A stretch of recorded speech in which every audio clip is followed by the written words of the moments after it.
to identify the feelings and needs of others.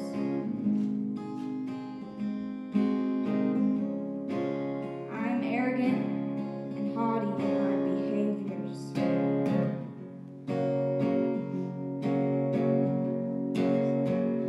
Yes, and I am often envious, and I believe that others are often envious of me. Yes, I'm often envious, and I believe that others are often envious of me. I am beautiful. I'm beautiful. I am beautiful. I am beautiful.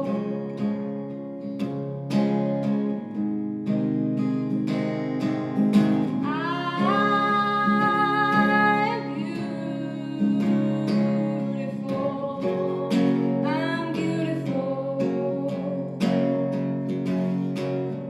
I am beautiful.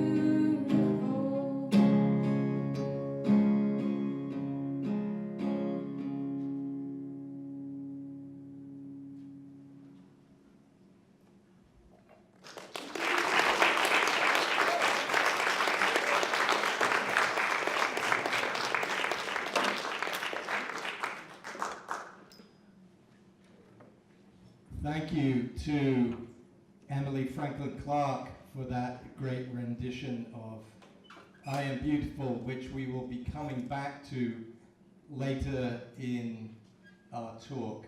But keep those lyrics in mind, because we'll be expanding upon them a little bit later on. Before we start, thanks, enormous thanks are due to Emma Saperstein.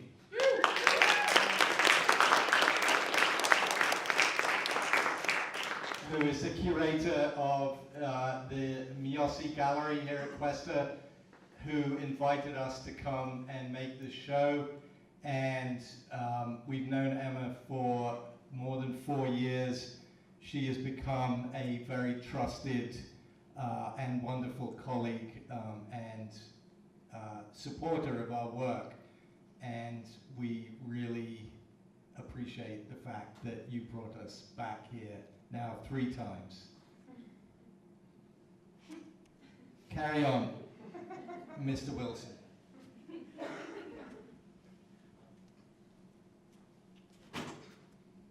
Hello? Is this working sufficiently? How are you? We're somewhat bedraggled, as this morning we set off from Morro Bay, as you can see, to bring 24 roses, precisely the distance from the coastline to the gallery. On foot. Good point. So what we'd like to do is share with you some of our historical work, and we'll try not to make it too long. And if anyone has a question at any point, or a request for clarification, we can interrupt.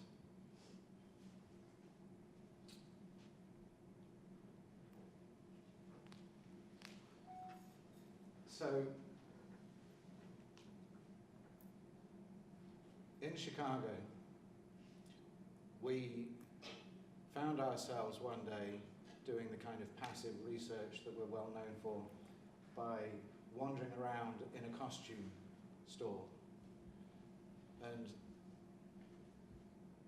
we noticed these 2 costumes for rent. One was called Old God, and the other one, Young God. just for a moment reflect on the theological implications of a younger God. Anyway, we were asked to be part of a performance festival, and we did this piece. It's called Young God and Old God Play Table Foosball First to 100. No, it's actually called Match of the Day 2. Sorry. Subtitled. Yeah, I got the subtitle. Anyway, so as you can see, this is in late April, nearly May in Chicago. So the weather produced some of the highest waves ever seen on Lake Michigan that day. In this image, which was about the only one that was able to be taken before we were nearly swept off the pier and to our certain deaths. Greg Stimac, who was our photographer at that time, luckily had no regard for our safety, and so just kept urging us to move further and further back so he could get the shot right. At which point we were knocked off our feet by this wave. I'm at the back, so I didn't even see it coming. My beard swung around, my wig flew off, and the last thing that I could remember was watching Adam, for some reason, holding on to the foosball table instead of saving himself. Remarkably. It was my son's, so there's a very good explanation. Oh, I didn't know that.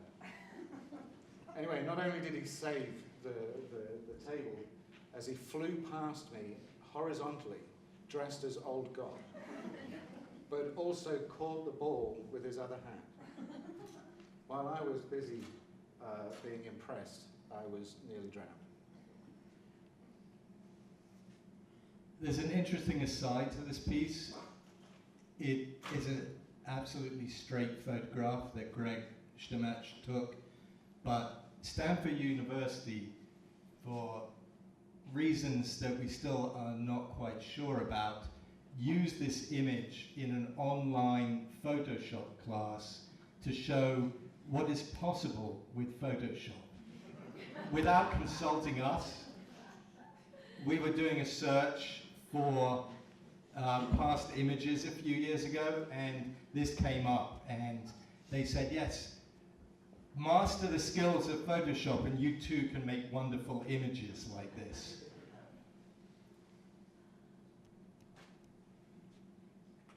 Charles Saatchi also stole it for his online Gallery. Without permission. It's also appeared in a variety of other ways that were quite surprising. There's some kind of faith-based website, I can't remember the name of it, but it also uses this image. So basically, someone in a Photoshop class was trying to use that as an example, and you did not Photoshop that. Right. That's Yeah, like apparently- almost disrespectful, but at the same time, it's kind of a compliment because it's like that's Sure. how good it is. Oh. Because it looks like it could have been Photoshopped, but it really wasn't. It was a real photo without any sort of edit. That is really awesome. Right. Thank Yeah. you. That's not what we thought. We told them that they were idiots. So you should talk to Greg and tell him what a consummate photographer he is. Because he is. All right, so any of you budding performance artists out there, if you need any career advice, get arrested. It's the quickest way to get your name out there, and everybody finds it the most extraordinary thing, particularly the police that arrested me on this occasion for doing what you can see here.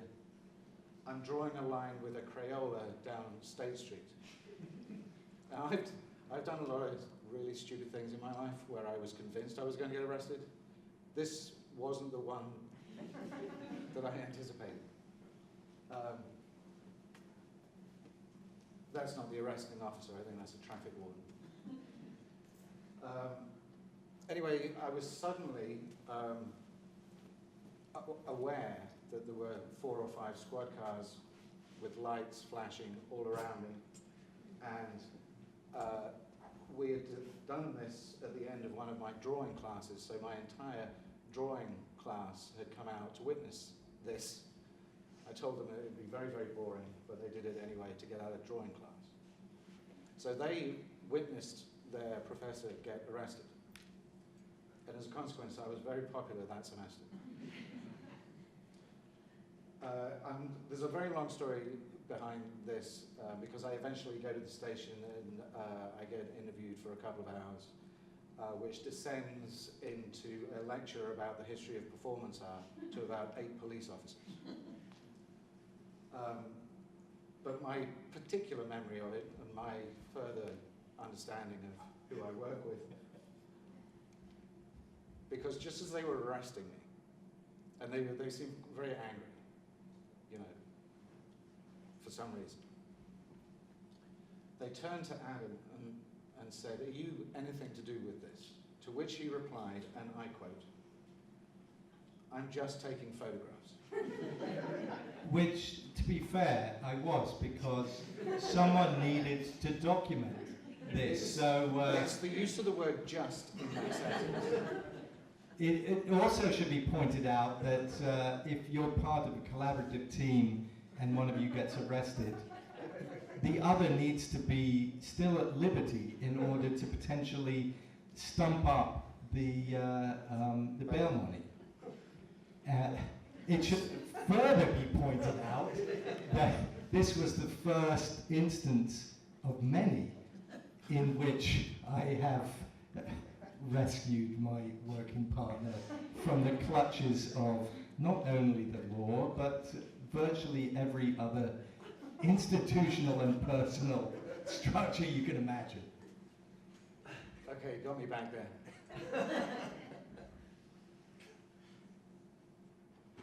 So the piece was called Line in the Sand. Did you mention that? Yeah, back in 2004, we had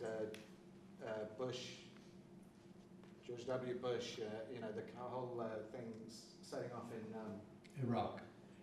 And I kept hearing this phrase, "line in the sand." What's the line in the sand, right? It's a sort of cliche, and then you keep hearing it everywhere. So this was our completely pointless line in the sand. This is down State Street, which is 0 in Chicago on the grid system.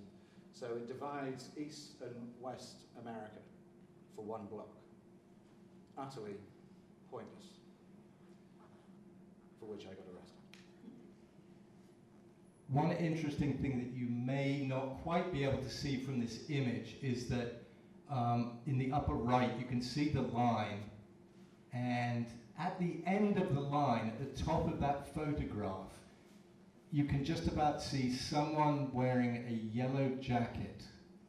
That person is actually on a bicycle, and it's a bicycle-mounted policeman who followed the line directly to Matt and said, "Are you responsible for this?" He was there because the merchants on State Street didn't like the fact that there were 2 performance artists outside their businesses disrupting, so they thought, the flow of commerce. And that's the one thing you can't do in America. Disrupt the flow of commerce. So go to our website if you're interested in reading the entire account of this, which is really hilarious. Ending up with these 8 cops asking Matt what kind of beer he liked, and of course he said Guinness, and he was an instant hero in the police station. Because they were all Irish.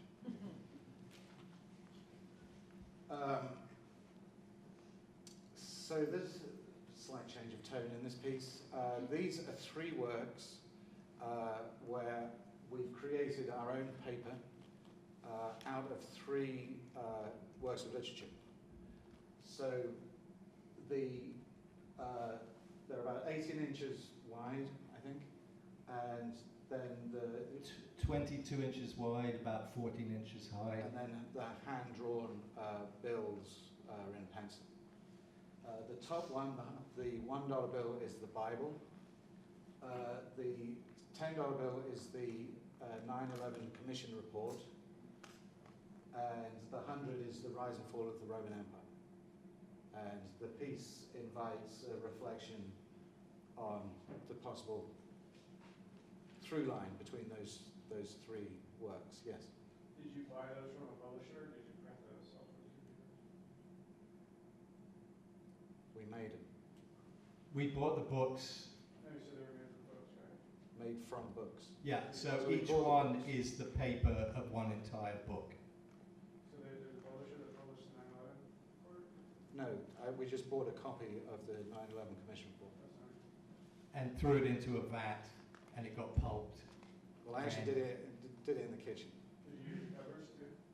No, we had to take those off. And I've just got to say that pulping a Bible in a blender in your kitchen gives you pause. You know, is this perhaps the worst thing that I could possibly do? Certainly in the kitchen.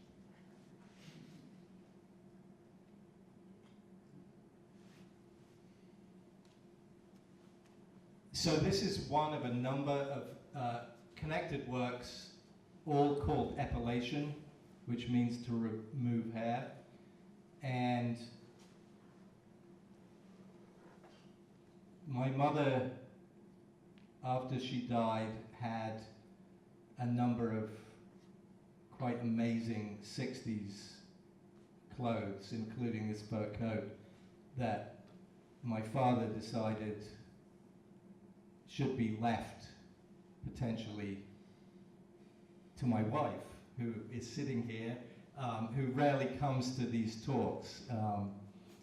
But because it was styled in 60s fashion, it was really strange looking, and so it hung in the cupboard for a number of years. But when we were thinking about making a new work and thinking about what we might use as the defining prop of this work, this coat immediately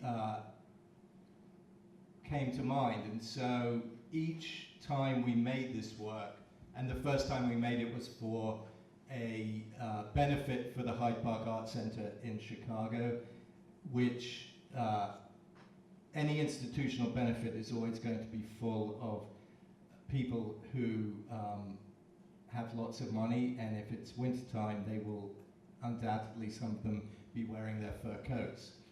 So we riffed off that and decided that we would be the technicians, and each time we made this work, we asked a model to be the one who was the focal point of the work, and we told each one of these models to go where they wished, which got us into some trouble, not in this piece necessarily. Well, there was nearly a ride in this piece. Well, yeah. And so the focus of these multiple epilation pieces was not on us. We were just the ones shearing the coats in wearing our lab coats. This was actually at the first night of a performance space in Chicago called Defibrillator, which is one of the very few pure performance-based exhibition spaces in the city.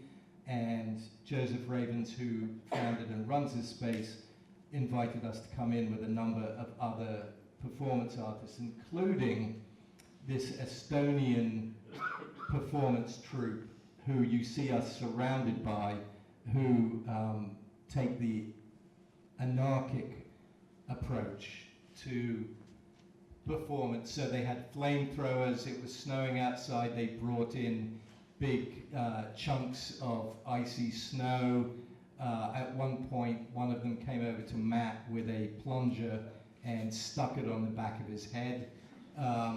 They did everything that they possibly could to disrupt us because they felt that we were not being sufficiently reverential and acknowledging of their work And it's interesting to be in the space with other performance artists all trying to make the biggest impression. So what we decided very rapidly was that we were not going to be thrown up our stride at all. In fact, we were going to ignore everything that they tried to do. And we created this kind of bubble of calm around ourselves. Our model just moved through the space. Everything that they tried to do to disrupt us was unsuccessful, and in the end they just gave up, and we essentially owned that space. Well, it wasn't a plunger, by the way. It was a vacuum cleaner. Oh, it's a vacuum cleaner, yeah. It kind of stuck it to the top of my head. Yeah, they're called, what are they called? Non grata. They make the worst performance that you'll ever see in Estonia. But seem to have done quite well despite that. Because they're from Estonia, maybe. I hope there's no Estonians in the audience. They're all Estonians. Shit. Okay, so this is 10. We've done this piece on several occasions. It's a block of ice sculpted into the Ten Commandments. The Ten Commandments, in this instance, as an object, is actually modelled after the Ten Commandments from the film called The Ten Commandments with Charlton Heston. So we had an ice sculptor sculpt the Ten Commandments. He said that the commission stopped him drinking because he was so moved by it, which is good news. So we wanted to recommission him to do it a couple of years later, and so I called him on his cell phone, and he told me he was up a mountain in New York and had recently lost his small toe. So we were unable to bring him back. These days we use only a laser cutter. The reason that he lost his small toe was that he moved his ice sculpting business to upstate New York, and strangely his business caught on fire, his ice sculpting business, and in an attempt to try and extinguish it, he lost his little toe. We know a lot of people like this. Anyway, so we wheeled the Ten Commandments. As you can see, there is a tap in the top, and we had glass bottles with the word faith sandblasted on the side of them. And so the water, as it melted, we gifted to members of the public. And we went from the Museum of Contemporary Art, which is, for those of you who've been to Chicago, is on Michigan Avenue, and so is the Art Institute. So we walked between those two art establishments. And the thing that kind of amazed us was that everyone took this pretty much at face value. We had 144 bottles, and people were so eager to take these, including policemen and everyone on the street. Only one person asked us if we were, if we had sacrilegious intent, which we really didn't answer. What was the significance of 144? It was the number of spaces that was in a box that we used that was Matt's grandfather's. So it was the space that existed in this. It was 12 by 12. We created compartments inside that box. We've recently, before we get to this one, because you're not going to like us after that one, we recently redid 10. What was it? It was a week after or a day after? 2 weeks after. Trump was elected, and so we delivered the Ten Commandments to Trump Tower in Chicago. And left it on the steps to melt away. Not that he's really ever thought about the Ten Commandments. Moving on. So we got into trouble with a lot of people over this piece. And I've always thought that it was one of the rare occasions when we did something that actually had a moral compass. And yet, despite that fact, or at least my belief in that, in the fact that it had a moral compass, it really upset a lot of people. Now, you can see here that we put out an ad on Craigslist for anyone who's engaged in an affair. And back then, Craigslist was a sort of Wild West. It's been cleaned up, I think, a bit since. But we, as you can see, any couple, any age, any race, any gender, all we wanted to find was somebody who was definitely engaged in an illicit love affair. And then we would put them up in a hotel, supply roses and chocolate and the usual things, and we would want only a photograph of them, which we would offer to obscure their features with or on in any way that they deemed appropriate. So they decided how to obscure their own features. We did, in the build-up to this, have a lot of really weird conversations with people from all over America who were either understanding what we were trying to do but not engaged in an affair, or they thought that maybe we could set them up. So this is the photograph that we got of the couple that we eventually worked with. Now the animal masks were brought by them. This photograph was chosen because, if you can make it out, the one note of any kind of passion, connection, or intimacy to us was her little finger. And as you can see, we spared no expense on the hotel room. Now, to me, this image is tragic. You know, I mean, we're industry of the ordinary. We deal with ordinary things, and infidelity and lying are ordinary things, unfortunately. We are not, perhaps you'll agree, in this image celebrating infidelity. But that was the way that, for some people, it came across. And that we were saying, not only is it ordinary and common, but it was also a good thing and something to find humour in. So I don't find that image very hospitable at all.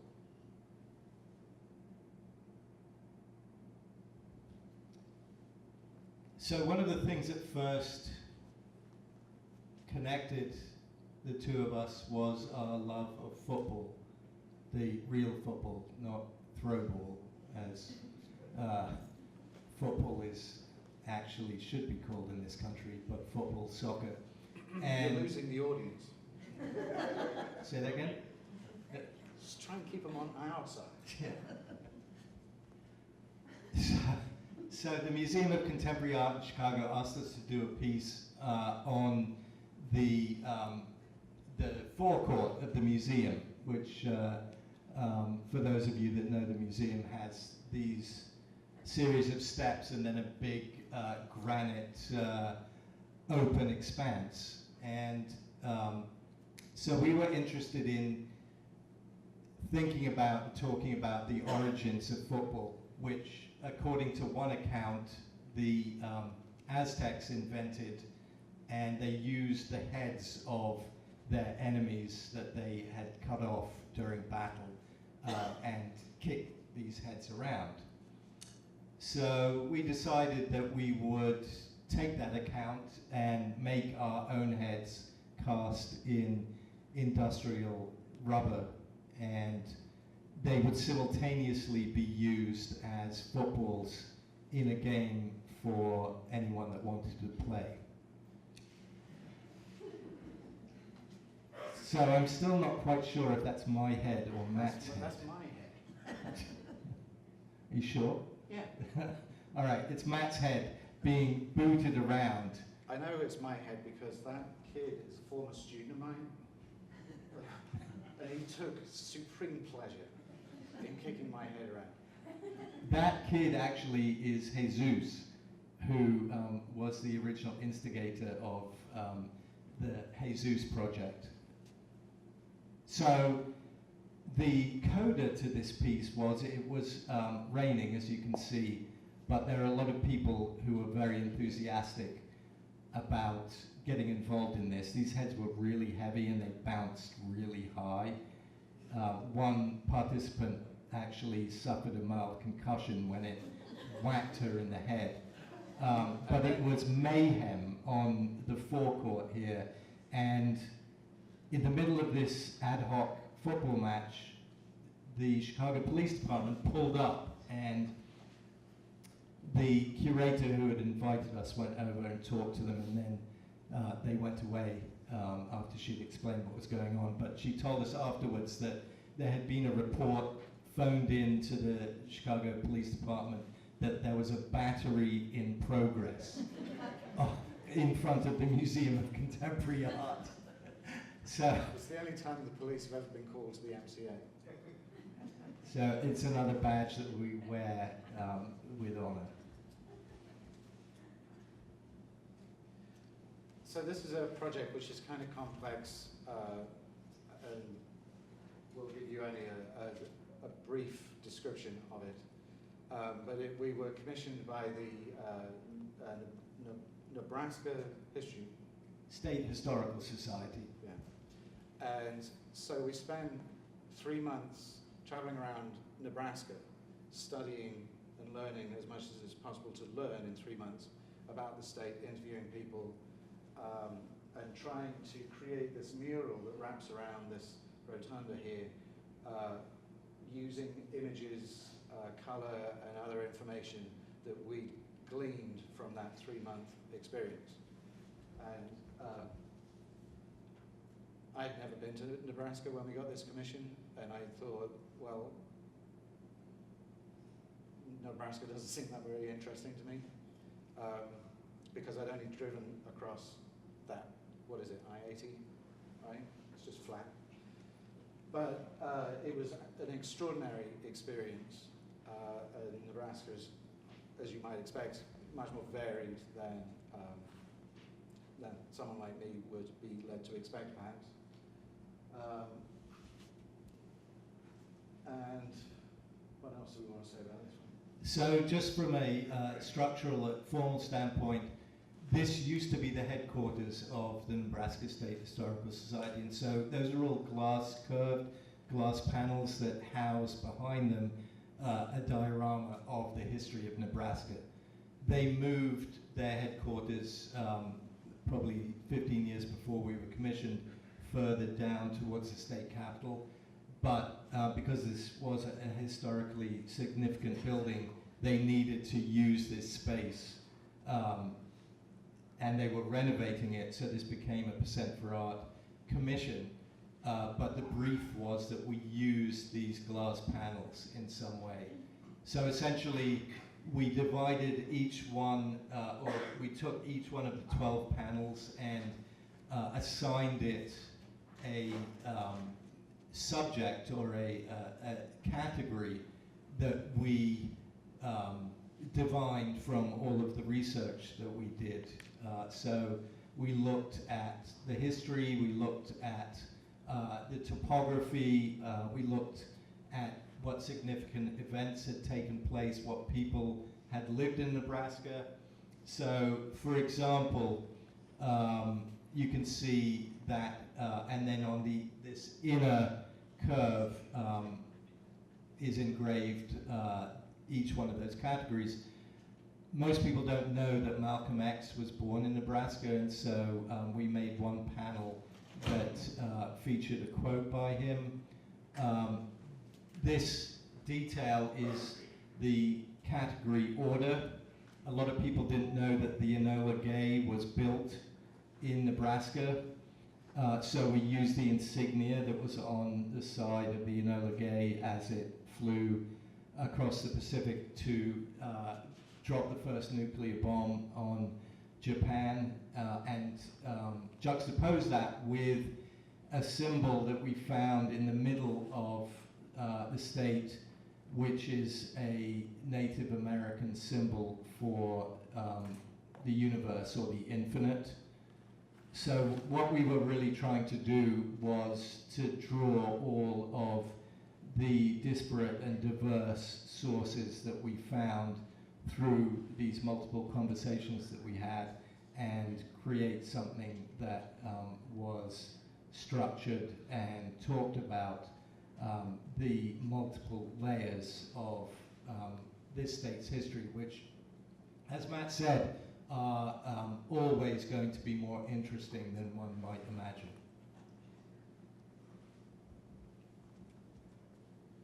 So this phrase, "I want to be ordinary," has become kind of unofficial mantra.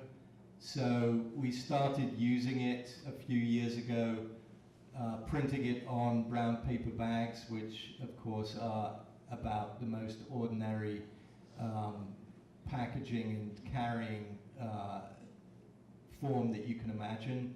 And we sent these to people around the world in exchange for them sending us a picture of them using it. So the two images at the bottom on the left is Paris and on the right is Athens. We got some really strange and indecipherable images back. And then we used it on billboards. And then in conjunction with our show at the Chicago Cultural Center a few years ago, this is the Hyde Park Arts Center. They have a video projection facade. So we translated that phrase, "I want to be ordinary," on Google Translate into the 57 languages that were then available, some of which we found out later were complete gobbledygook, which was also interesting to us, that Google Translate, of course, is going to be fully fallible.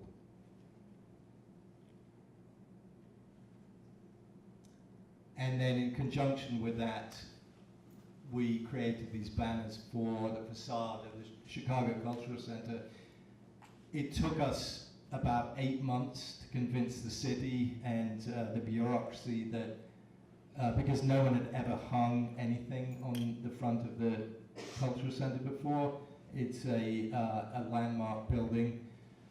And so we had to devise a system that didn't drill into the facade, but wrapped around the side. And so now, for every show, they use this system that we essentially implemented. So if you're in Chicago, you'll see whatever show is on there being advertised there, but we kind of colonized that space.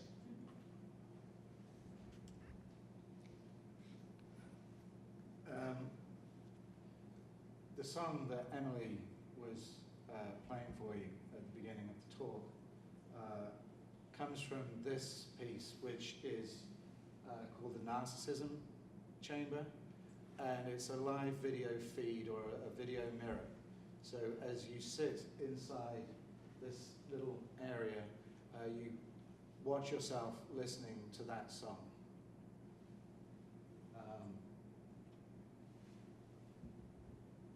Which made a lot of people profoundly uncomfortable, including the British ambassador to the United States of America. Who came to see our show at the Cultural Center. And here, of course, a career diplomat, he's humbly looking down rather than at himself. This is still one of my favorite pieces because it creates such a complicated loop. And its origins were, I want to talk about its origins. Well, a musician asked us years ago whether we wanted a theme song. And who's going to say no to that? Everyone wants a theme song.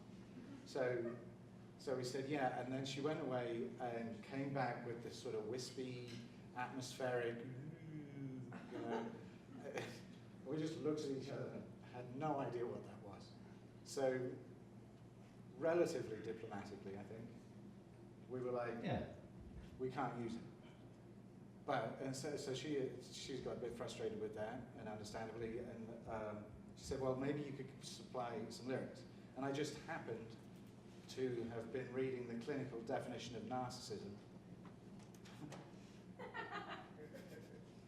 So we send her those lyrics, which returns into the song. He's listening to that song right there, the ambassador. But I don't think that version came anywhere close to how beautiful that version was. So thanks, Emily, again for reinterpreting it for us.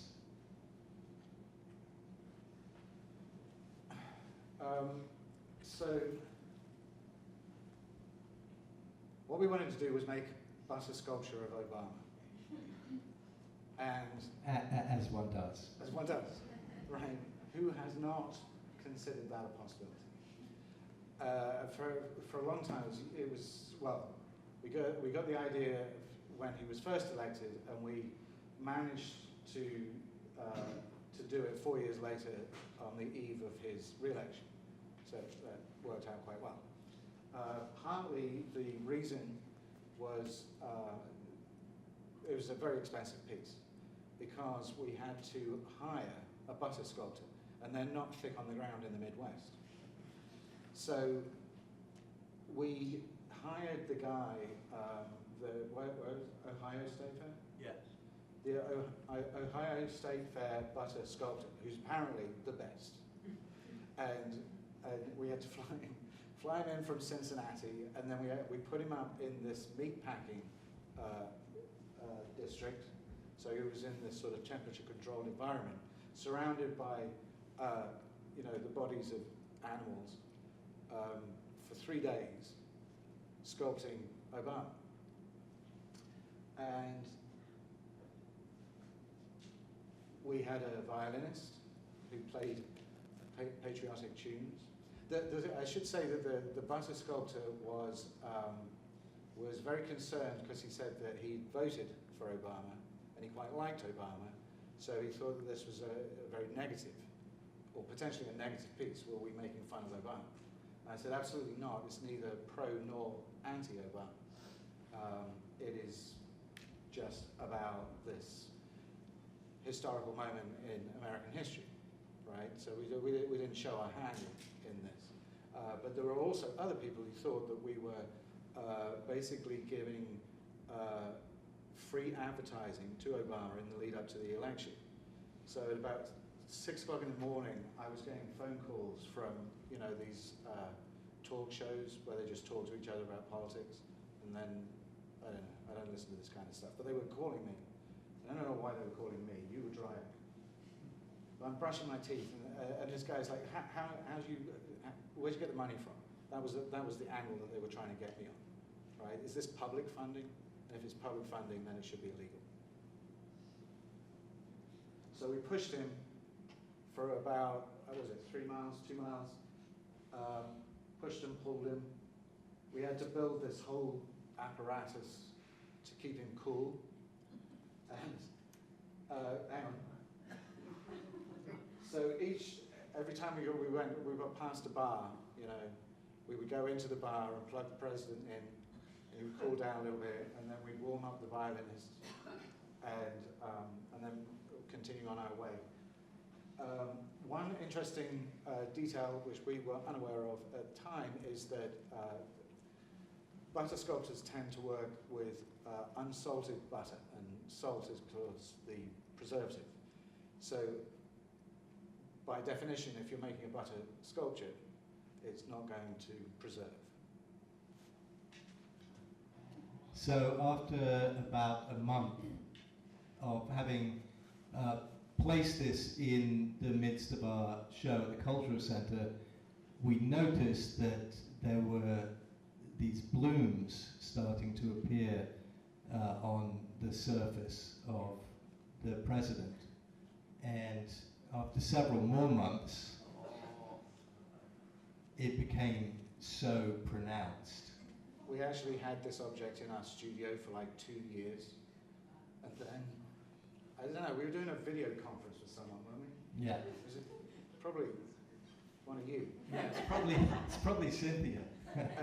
and so that we could hear what we were talking about, we unplugged this thing and forgot to plug it back in. And in the morning when we went in, he had cleaved in two like that. It was actually quite emotional. One of the guards who we got to know really well at the Cultural Center was convinced that because Obama has mixed blood, that finally his African American or African blood was coming out. And he said, "This is so great. I feel like you have made the truest portrait of the president ever." He's our biggest fan.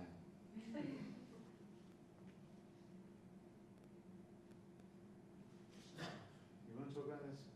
Yeah, we can go on. So last year we did a performance where we called History and Forgetting, and we wanted to construct the largest ice flag, American ice flag that we could.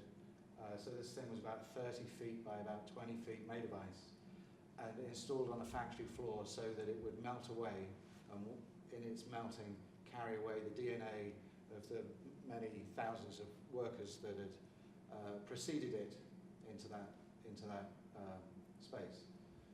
So at dawn in the morning, we bookmarked. This was a very long performance. It took us nearly all day.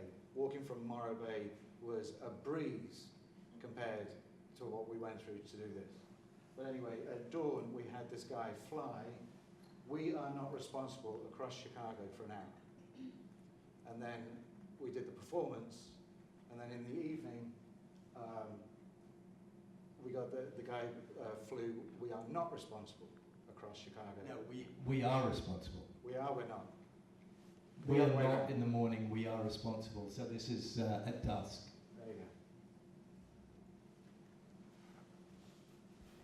And as well as all of this, we collaborated with a longtime collaborator, Katinka Klein, who's the principal cellist for the Chicago Symphony Orchestra, and she played her favorite Bruckner symphonies for 3 hours as we constructed this flag out of ice. So you have a sense of it here after it was complete.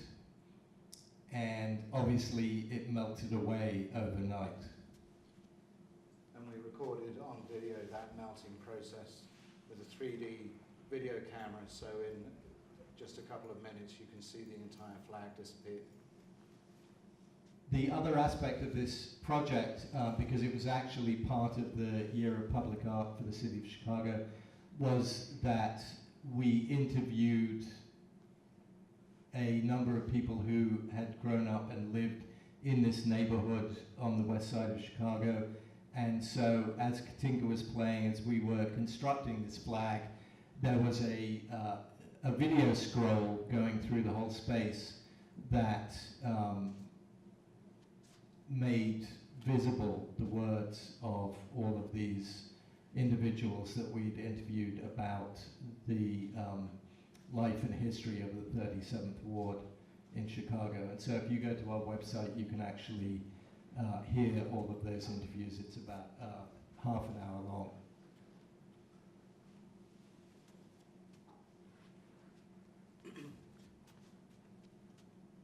This is something we did in May. This is called Lachrymose, which means crying.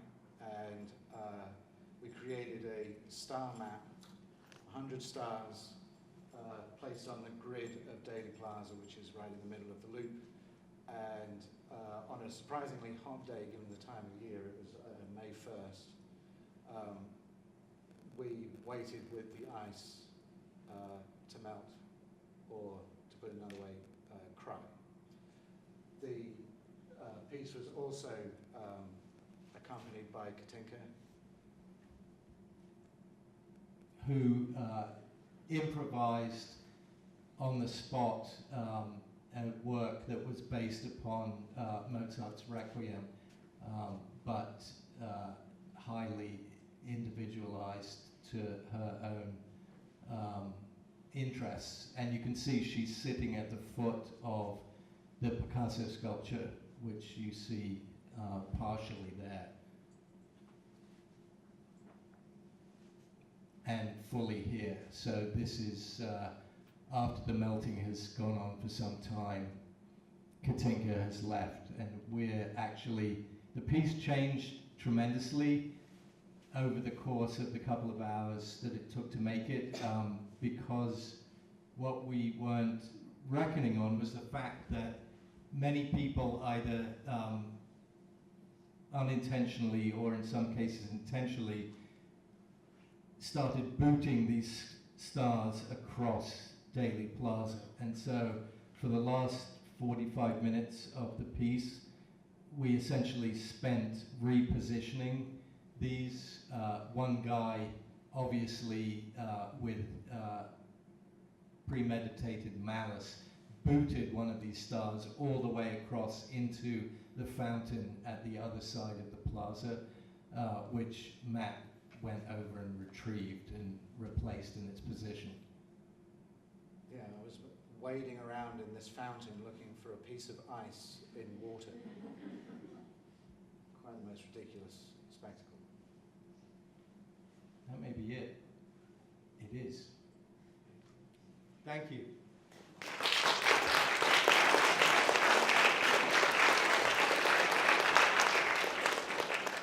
I ask a question? Yes.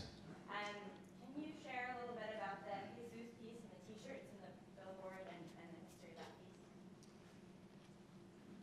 So this is one of the pieces that was a failure, at least at first. Jesus, who you saw booting Matt's head across the forecourt of the MCA, he was a former student of both of ours, and we decided over a long period of time that we wanted to make a piece with him, and we were interested in the fact that so many people of Latino origin are called Jesus, and the fact that at this point in time in our country, people whose name is Jesus are not exactly being welcomed with open arms, but particularly by people who consider that Jesus is their Lord and Savior. So we were interested initially in photographing all of the Jesuses that live in Chicago, which we estimated to be about 10,000, and we did probably for the only time a crowdfunding campaign to be able to pay Jesus to be the point person and go and find Jesuses and ask them if they would be willing to be photographed. For a number of reasons, this proved to be a much more complicated and difficult proposition, not least of which was that many of these Jesuses were undocumented, and so you can imagine the problems that would bring up. Also, our Jesus had some probably justified misgivings about the project, and so having worked on it for a year, we suspended it, and it was one of the projects that never came to fruition. But we have always been interested in the graphic that we made for this, which we feel still talks about many of the strange contradictions that still exist between those two seemingly identical names separated by one accent. And so, as part of this show, but not until November, there will be a billboard at the south end of San Luis Obispo with a very large version of that juxtaposition of Jesus and Jesus for 4 weeks. So we invite all of you who see it to photograph it and put it up on social media and hashtag Jesus, Jesus. Any other questions? Yeah. This is great. Thank you very much. It's great to have you guys here. I'm curious about, you mentioned crowdfunding. Mm-hmm. How do you fund the airplane, the ice banner, and all of that? So, as I mentioned, that project was part of the City of Chicago's Year of Public Art, and so each ward have what what is called menu funding. Yeah, my wife Cindy knows all about the inner workings of Chicago politics. So they each ward had a certain amount of money, and they could determine how much they were going to devote to this. And so the 37th ward alderwoman had enough money to be able to underwrite that project. And so we knew how much money was available, and so we essentially tailored the budget and the expanse of the project to the amount of money that we knew was available. And we get grants, and we work with institutions of all kinds, because we don't have that much work that we sell, so we've had to be pretty creative in finding ways to underwrite these projects, but because we've been doing it for a long time, people are willing to support us in that way. Anything else? Yeah. So how did you guys get together? All right, I'll handle this one. Tell the truth. I always tell the truth.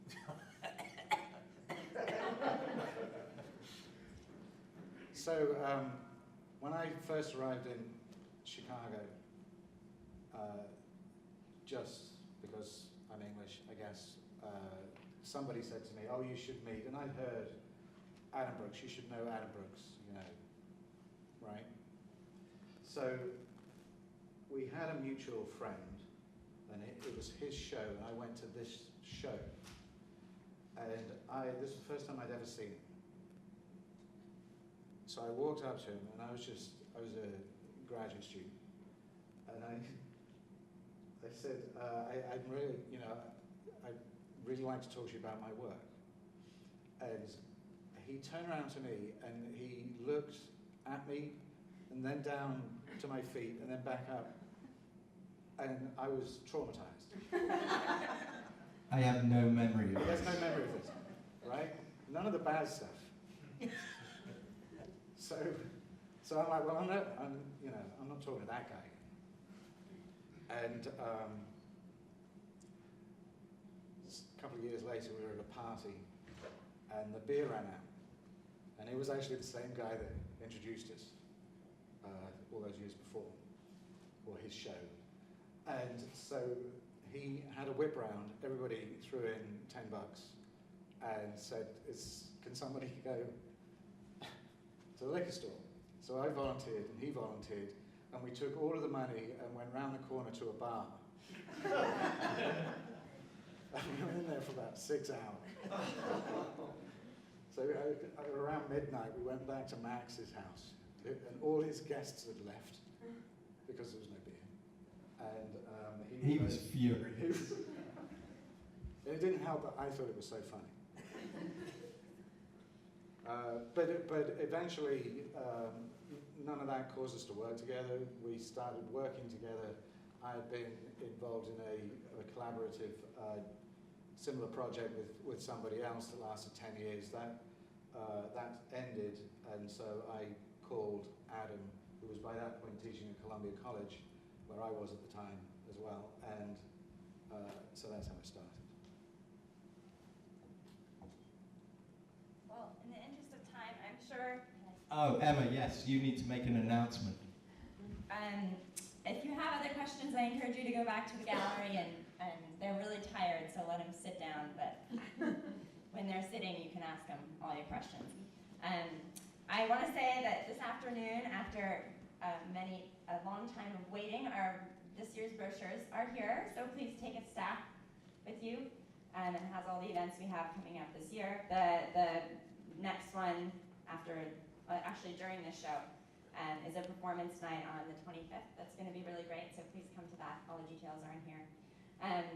As you all know, our program is generously supported by the Harold J. Miossi Trust. We couldn't do anything that we do without that support, so big thanks to Miossi Trust. And then we also often get additional sponsorships for exhibitions, and this exhibition is sponsored by Wells Fargo, so big thanks to both of those.